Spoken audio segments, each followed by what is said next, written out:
To sign out Dropbox, we have to click on the Dropbox icon either on Mac or Windows, and it will bring this type of window. So like this. So once it is open, then we have to choose our account username part, that means the accounts part. Once we click here, it will bring this type of menu. From here we have to go preferences, so I'm going to click over there. Once we click over there, it will bring this window. From here left side we have couple of options are there. From here we have to choose accounts. Once I click accounts, then here we'll see our Dropbox account username, that means the login ID, and there is sign out button.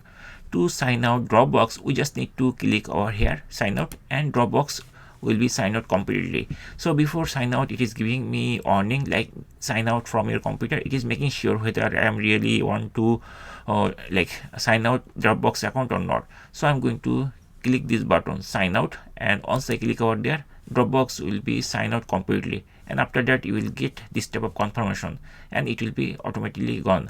So and now here you will see that the icon there is nothing. Basically if you click here, it will open, but there will be nothing, and here it will give you this option to sign in Dropbox or create an account. You can close this thing, and that's it. In this way we can like sign out Dropbox completely from our Mac.